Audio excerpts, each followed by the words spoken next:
What is a shocking real story for you? Why Montana bride Jordan Graham shoved her husband off a cliff 8 days into their marriage. Just days after their wedding, Jordan Graham became terrified of having sex with her husband Cody Johnson, texting a friend that she totally had a meltdown. Jordan Graham and her relationship with Cody Johnson. Born in August of 1991, Jordan Lynn Graham lived with her family in Kalispell, Montana. Only a stone's throw from Glacier National Park, Kalispell is a rural town in one of the United States' most scenic areas. Throughout her life, Graham was deeply religious. She regularly attended the Faith Baptist Church every week for worship and special events. The church was central to Graham's life, and she told friends there about her dreams of getting married and starting a family. According to NBC Montana, Graham told her friends, "I want to meet a nice guy, get married. I want to have kids, and I want to be a stay-at-home mom. And just have my family." Graham shared this dream with Cody Johnson, an outgoing 25-year-old car enthusiast from California. The two met on Halloween in 2011. Graham's friend told NBC Montana, "For the longest time, Cody just always talked about how he wanted to have a good church girl." Instantly, that just summed up Jordan. Johnson joined Graham's church and quickly made friends with everyone in Graham's circle. Friends said Johnson appeared absolutely smitten with her, and the two officially began before the end of the year. The couple's relationship moved quickly, and in December of 2012, Graham posted a photo on Instagram announcing her engagement to Johnson, and the two began planning their wedding. Jordan Graham and Cody Johnson get married. The couple wanted their wedding to be memorable, so they hired professional songwriter Elizabeth Shea to compose a custom song for the big event. Regarding Jordan Graham's behavior during her interviews with the couple, Shea told CNN she was excited when she talked about the wedding. "When she talked about surprising Cody, she would light up, and that seemed very genuine to me." Using information she gathered from the couple, Shea composed Graham and Johnson's wedding song with ominous lyrics. "Everyone wants a safe place to fall, and you're mine. You helped me to climb higher for a better view. You're my safe place to fall. You never let me go." On June 29, 2013, Graham and Johnson married, and friends noticed that Graham seemed a little off. To the couple's friends, Johnson had always seemed more interested in Graham than she was in him. Her defense attorneys would later write that witnesses saw that Graham cried too much walking down the aisle and appeared to not want to be there. According to a press release from the United States Attorney's Office, Graham reportedly texted friends a day after her wedding that she had totally had a meltdown and was having second thoughts about her marriage. She texted her friends wondering, "What the heck, I just did this all for?" Those close to the couple just brushed off these feelings by believing that Graham was the average bride, nervous about her wedding and her new husband, but her nerves would eventually settle down.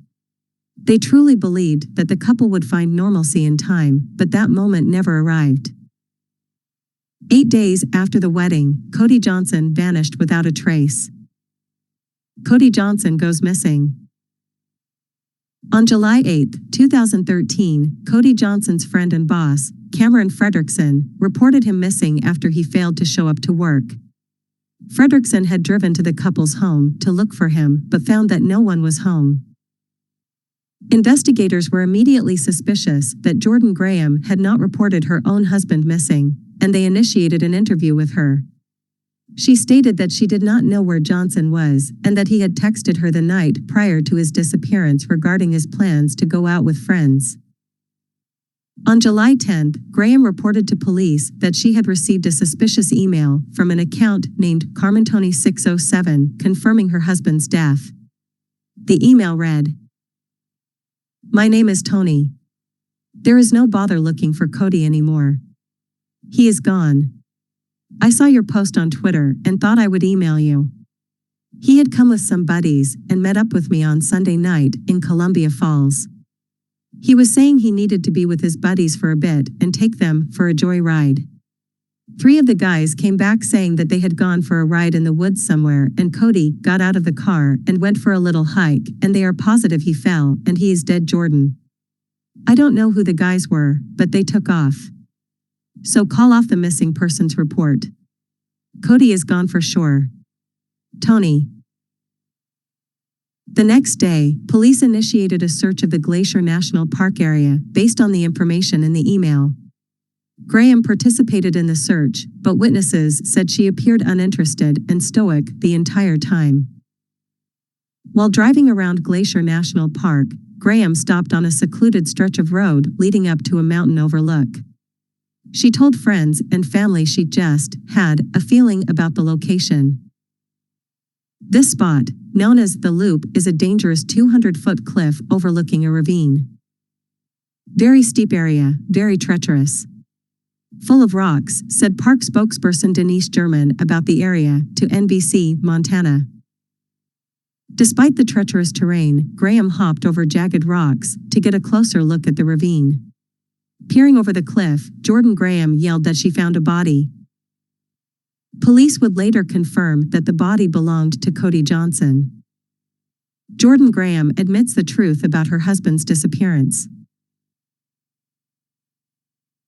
On July 16, investigators brought Jordan Graham in for another interview after park rangers relayed their concerns about Graham's discovery of the body. For her to immediately go to that location, both park rangers and police figured Graham knew more than she was letting on. Investigators started by digging deeper into the email from the mysterious Tony. Ultimately, they were able to trace its origin to a computer at Graham's parents' house. Furthermore, investigators became more suspicious of Graham after her friend came forward with ominous text messages from the night before Johnson's disappearance. According to ABC News, the friend told investigators that she received a text from Graham that night stating, "Oh well, I'm going to talk to him. But dead serious, if you don't hear from me at all again tonight, something happened." Confronted with all the evidence, Jordan Graham finally broke down and admitted to pushing Johnson off the cliff. "I just pushed. I wasn't thinking about where we were," she said in her police interview. Jordan Graham said that she was unhappy after the wedding. In part due to her strict religious upbringing, Graham was terrified of having sex with Johnson. The night of Johnson's murder, Graham and her husband had hiked up to the Loop. According to the affidavit, Graham stated that the two began arguing near the ravine, and when Johnson grabbed her by the arm, Graham pushed him away from her with both hands, causing him to stumble and fall off the 200-foot cliff. After her confession, Jordan Graham was arrested and eventually accepted a plea deal for second-degree murder in exchange for full transparency about what happened. The court sentenced Graham to 30 years behind bars with a 5-year observation period upon her release. In 2015, lawyers for Graham appealed her sentence, arguing that it was excessive. The court sided with prosecutors, and she remains incarcerated in Alabama. After the truth of Johnson's death came to light, the family and friends of the couple were heartbroken. "I never ever expected her to be capable of hurting someone," Jordan Graham's friend said. "Especially someone who would worship her. He would have given her anything at the drop of a hat."